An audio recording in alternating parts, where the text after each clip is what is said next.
Hi friend, good morning.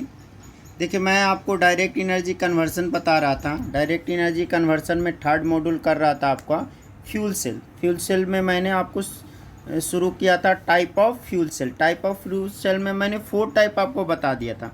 आज मैं आप लोग को बताने जा रहा हूँ 5th टाइप। ठीक है, तो 5th टाइप हम लोग का है direct methanol fuel cell. Direct methanol fuel cell. देखिए, तो इसमें हम लोग इलेक्ट्रोलाइट में पॉलीमर ही यूज करते हैं। क्या यूज करते हैं? पॉलीमर। ठीक है, क्या करते हैं हम लोग? यूज करते हैं पॉलीमर। तो देखिए, पॉलीमर ही हम लोग कह रहे हैं कि यूज कर रहे हैं इलेक्ट्रोलाइट में। और हम लोग का चार्ज कैरियर है हाइड्रोजन। चार्ज कैरियर हम लोग का है हाइड्रोजन। चार्ज कैरियर हम लोग का है हाइड्रोजन। तो आप देख सकते हैं, सारा चीज़ मैं अच्छे से लिख के आप लोग को बता दिया हूँ ताकि आप लोग को दिक्कत ना हो। तो मैं ये कह रहा हूँ कि इलेक्ट्रोलाइट के रूप में हम लोग क्या ले रहे हैं? इलेक्ट्रोलाइट के रूप में हम लोग ले रहे हैं पॉलीमर्स। ठीक है, और चार्ज कैरियर के रूप में ले रहे हैं हाइड्रोजन। चार्ज कैरियर के रूप में ले रहे हैं हाइड्रोजन। लिक्विड हम लोग क्या, इलेक्ट्रोलाइट हम लोग जो ये लिए हैं लिक्विड मिथनॉल, वो ऑक्सीडाइज हो जाएगा किसके साथ? वो ऑक्सीडाइज होगा in the presence of water. In the presence of water किस पे? एट एनोड पे। और क्या देगा? कार्बन डाइऑक्साइड, हाइड्रोजन आयन और इलेक्ट्रॉन्स। ठीक है, the hydrogen ion travel through the electrode and react with oxygen. और ये इलेक्ट्रोलाइट के सवार करके हम लोग का ऑक्सीजन पे रिएक्ट करेगा। ठीक है, और जो इलेक्ट्रॉन निकलेगा, जो हम लोग का इलेक्ट्रॉन निकलेगा वो क्या करेगा भाई? तो कैथोड पे चला जाएगा। तो वही है, the electron travel through the external circuit and form water at cathode. वो वाटर बनाएगा किस पे जाके? कैथोड पे। अब मैं इसका थोड़ा फिगर बनाने का कोशिश करता हूँ, अगर बन जाता है तो आप देखिए कैसा बनता है। देखिए, ये हम लोग ले रहे हैं, फिर से यहाँ पे ले लिए, ये हम लोग इलेक्ट्रोलाइट लिए हैं। ठीक है, अब जो हम लोग हैं वो ले रहे हैं एनोड। इधर ये वाला हम लोग का एनोड हो गया और ये वाला हम लोग का कैथोड हो गया। ठीक है, तो इसको हम लोग क्या कह दे रहे हैं? एनोड। इसको हम लोग कह दे रहे हैं एनोड। यहाँ से ऐसे करके दिखा भी दे सकते हैं कि ये एनोड है। और ये वाला हम लोग का क्या है? तो ये हम लोग का कैथोड है। ये हम लोग का कैथोड है। ये जो इलेक्ट्रोलाइट है, ये जो हम लोग का इलेक्ट्रोलाइट है, वो हम लोग लिए हैं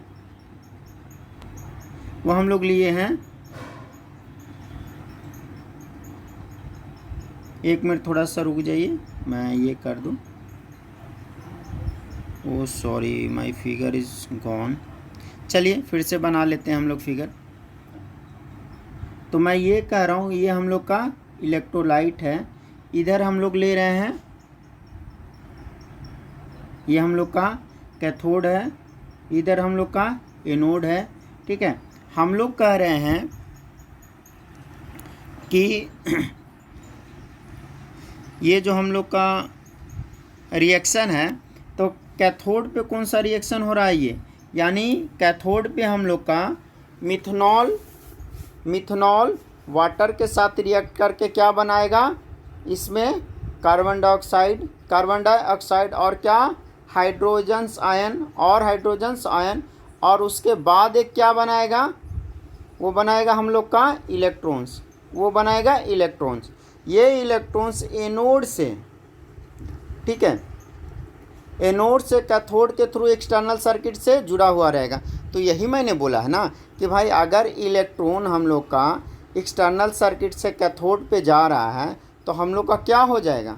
हम लोग का इसके अपोजिट डायरेक्शन में लेंगे कि नहीं? ये जो हम लोग ले रहे हैं, ये इलेक्ट्रॉन को फ्लो ले रहे हैं, तो इलेक्ट्रॉन के अपोजिट डायरेक्शन में क्या होगा? करंट फ्लो करेगा। इलेक्ट्रॉन के अपोजिट डायरेक्शन में करंट फ्लो करेगा। इस ढंग से हम लोग का इलेक्ट्रिसिटी प्रोड्यूस हो जाएगा। तो हम लोग को मेन जानना है कि कैथोड पे क्या रिएक्शन हुआ। तो मिथनॉल यानी मिथाइल अल्कोहल वाटर से रिएक्शन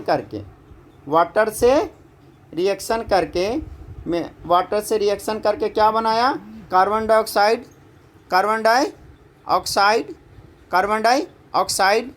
हाइड्रोजन्स आयन और इलेक्ट्रॉन एक्सटर्नल सर्किट से एनोड से कैथोड पे गया।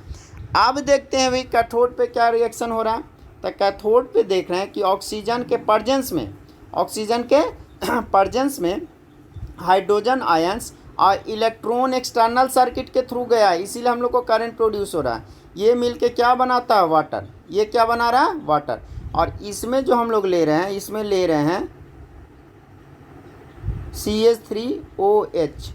CH3OH methyl alcohol. ठीक है, तो ओवरऑल टोटल रिएक्शन हम लोग क्या लिए भाई? तो टोटल रिएक्शन हम लोग लिए CH3OH प्लस ऑक्सीजन मिलके क्या बना है? कार्बन डाइऑक्साइड और वाटर।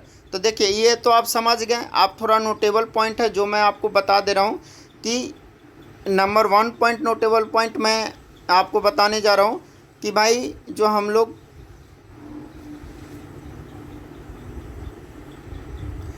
कह रहे हैं कि efficiency of this cell is approximately 40% at operating temperature. Operating temperature पे इफिशियंसी क्या होता है? ऑपरेटिंग टेम्परेचर पे 50 डिग्री सेंटीग्रेड से 120 डिग्री सेंटीग्रेड होता है। क्लियर है सब लोग का? ठीक है, अब मैं ये बोल रहा हूँ कि द मेन डिसएडवांटेज, अब हम लोग इसका थोड़ा डिसएडवांटेज भी देख ले।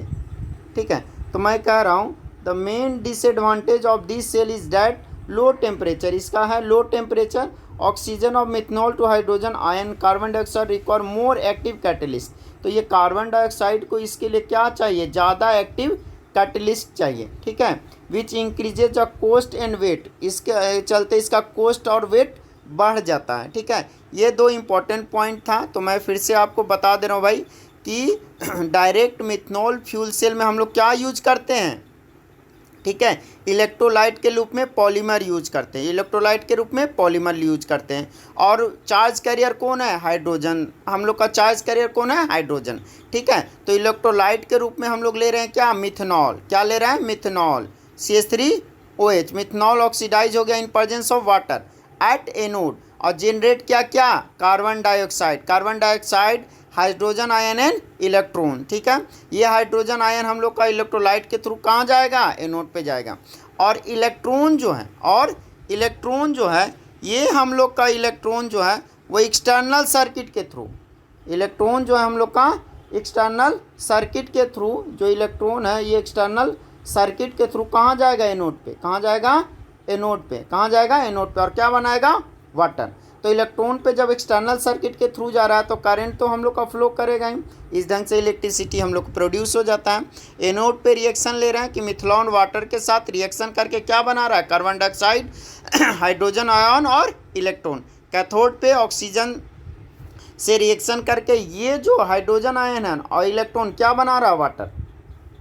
क्या बना रहा है? वाटर। क्या बना रहा है? वाटर। तो यहाँ तक तो क्लियर है। ओवरऑल रिएक्शन आप देख ही लिए, टोटल रिएक्शन जो ये हम लोग का ओवरऑल रिएक्शन है ये भी आपको हर हाल में लिखना है।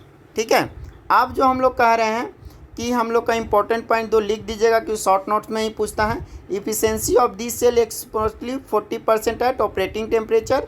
ठीक है, मेन डिसएडवांटेज आपको बता ही चुके हैं। तो थैंक यू। अगर फिर भी कोई दिक्कत हो तो आप हमको कमेंट करके बता सकते हैं। और इसको ऐसे भी मैं क्या करता हूँ, हॉरिजॉन्टल दे देता हूँ, तो देखिए आपको एक नोट्स के रूप में तैयार मिल गया। इसी को इतना ही नोट्स में लिखना है। ठीक है, तो थैंक यू वेरी मच।